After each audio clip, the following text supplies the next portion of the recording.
จริงจ้ะร่างกา ไป ยบ่คือเก่าก็ค่อยเป็นค่อยดูแลเอางั้นน่ะ แต่ว่าผิดสังเกตอะเรื่องกินอะบ่กินนี่กินได้ เริ่มอีกินข้าวได้แล้ว แต่ว่าถ้าสมมติว่า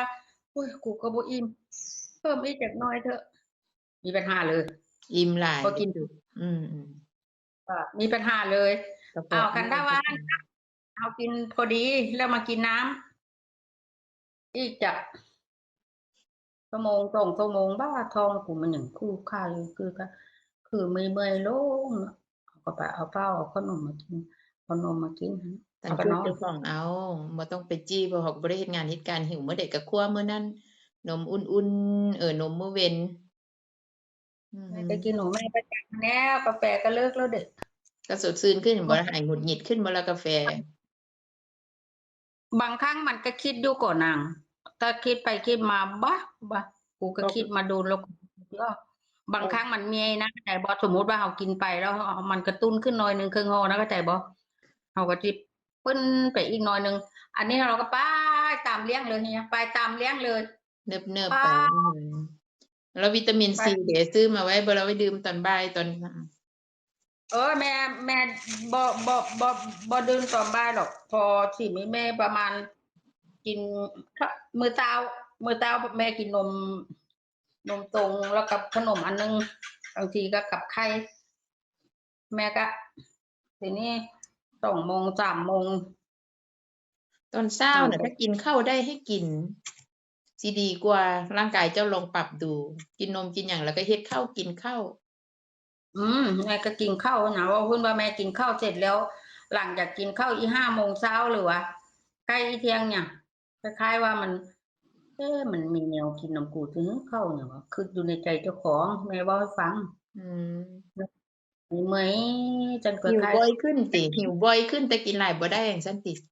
ๆอันไหนแม่ที่เว้าอยู่เนี่ยบ่เป็นห หิ ยัง ว ด บ่ อ อย กแล้วก็อืมวิตามินแล้ว มั ก็ นเวิร์กเดะนะทำให้เจ้ากระตุ้นดีแล้วล่ะกินได้ก็สุขภาพ แม่ก็ไปเอามากิน ตอนบ่ายถ้าเมื่อยก็ยกอีกครึ่งขวดน่ะยกอีก อืม แต่แม่อีชอบอันมะนาว ก็ซื้อเอา แล้วก็เข้าห้องน้ำมันยังโอเคบ่เฮ้อเดี๋ยวเนี้ย ปกติบ่กะลองแกลงบ่3 มื้อบ่8 มื้อ พยายามกินผักต้มอย่าไปกินผักดิบพยายามกินผักเพิ่มหลายๆเน้นเป็นปลาได้เป็นปลา เผาผักอ่ะ ต้มหั่นน่ะบ่ต้องไปกินดิบดอก ต้มนึ่งเปื่อยๆน่ะได้มีแรง แม่สิแม่บ่หั่นดอก อันยำบักแตงถ้าเฮาบ่เฮ็ดโคลอแคลงที่ก็ยำบ่คาดแล้วเด้อน่ะ ลื่นๆเท่านี้ ครับคงจะไอ้น้ำหนาวแม่ทำไมเคี้ยวอย่างนั้นนะข้าวอ่ะก็แม่ก็เอาแต่นี่งับงับแล้วก็อวยทางนี้ก็บ่ได้อวยทางนี้ก็บ่ได้มันก็โบทางนี้มันก็โบแม่ทำไมทำอย่างนั้นน่ะบ่งับแล้วมันที่อื่นได้ติล่ะบักแตงมันแข็งนะวะอย่างนั้นเดี๋ยวหนูก็รู้หรอกว่าหนูเท่ามาแล้วส่งกระบะมันอีออกเบิดแล้วแย่ก็ดีแต่นี่เนี่ยถ้าปูนบ่โบกไว้นี่มันก็สิบ่ไปละติก็ว่าอย่างนี้นะอันนี้ก็บ่อันที่ว่าตัวคุมให้หั่นนี่เหลือแม่ใส่หั่นเหลือกินหั่นได้มันก็ดีขึ้นเด้อก็แต่ว่าก็บ่ทูนบ่ป๊าบเด้หนังแล้วก็เนี่ยก็บ่บวมแล้วจะดูมันอีบวมมื้อใดบ่นะเมียก็บ่บวมอันตรงที่แม่เที่ยวออกที่ว่าหมอเขามากับบ้านแล้วแม่เอานี่ออกเล่มนึงแล้วเนี่ยเอาออกเล่มนึงแล้วบ่ให้ก็ออก2 เล่มไม่ได้ดอกยายเดี๋ยวอันอย่างก็อันยาหมื่นนะเดี๋ยวยายจะสู้บ่ไหว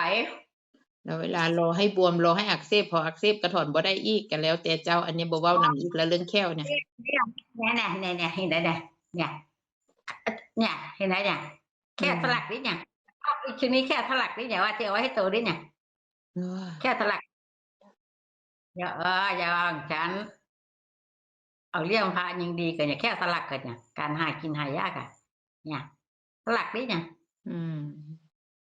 เก็บไว้ให้เนี่ยเดือนนี้เรียกว่าไงเนี่ยญาติดีก็ให้ลูกชายหั่นหากินนะมันต้องมาให้ค่อยดอก